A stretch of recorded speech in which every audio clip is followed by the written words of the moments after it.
Hi, John Marshall, the Drill Master. This is an Academy sword. I wanted to show you this. This is quite old and quite tarnished, but that's all right. It's good for training. So you can see the seal here. There isn't a seal on one side, but there is a seal on the other.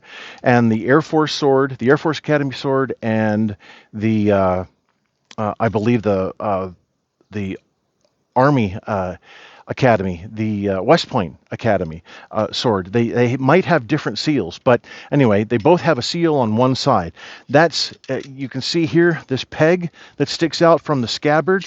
This peg is worn in the frog that you have with the to carry the sword and the scabbard, but it's either a shoulder strap or it's a part of the belt that you wear.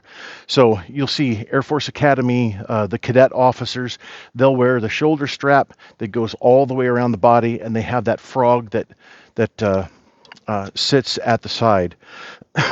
So when you're going to draw, then the command is going to be draw. So your hand is cupped here at the side, but draw. Sword. So that looks like draw, sword. Now here, I'm holding this just as I went over in my other sword videos. You're holding this just like a pencil, all right? And here, your fingers are flared next to your index finger.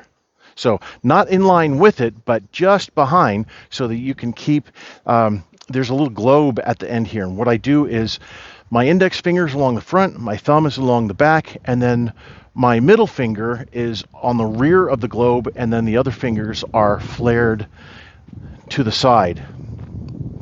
So here, when we go to present, the command is present arms.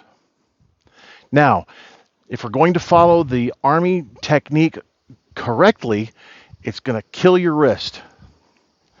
I'm not a huge fan of it. So the seal is facing out. It's always facing out. When it's cased, it's facing outward.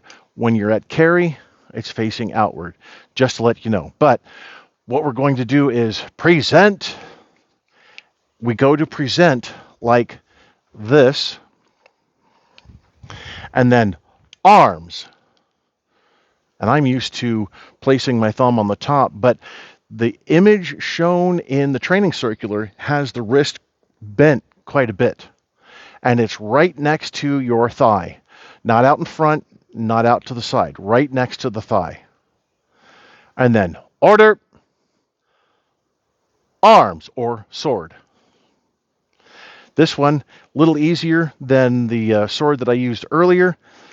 You're going to kick the globe with the heel of your thumb back up, and then come to that pencil holding position. So present, just like this, right at the chin, and then arms. Bring your hand down so that your sword is pointing straight forward, and then order, arms, and come back up. Now to case, again, your hand, you let go as soon as you have the sword uncased, so you look like this, and you march like this as well, swinging that arm. Don't hold on to your scabbard. So when you hear the command case, what you're going to do is grab the scabbard and tilt it forward. So case,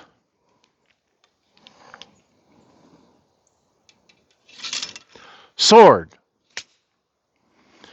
Bring your hand across, and at the same time, what you're going to do is let your scabbard go and come to attention with your cupped hand at the scabbard. And the scabbard should rest at the seam of the trouser leg. All right, so one thing that I want to go over is halt, raid, rest. Now, I can't bring my my left hand to my back very well.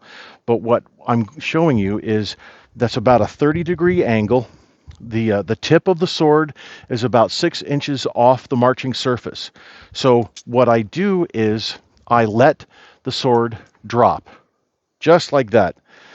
And it's not pointing straight down, it's pointing just a little forward of my leg, just like that. And I have my hand right at my side, at the seam of the trouser leg. And then when I hear flight, tench, hut, or platoon, or whatever the formation is, then I bring the sword back up to carry. All right, so that's our sword tutorial, the Academy sword, and this is brought to you by the Drill Master, the Institute for Ceremonial Standards, and my old Academy sword. Thank you very much for watching. I appreciate it.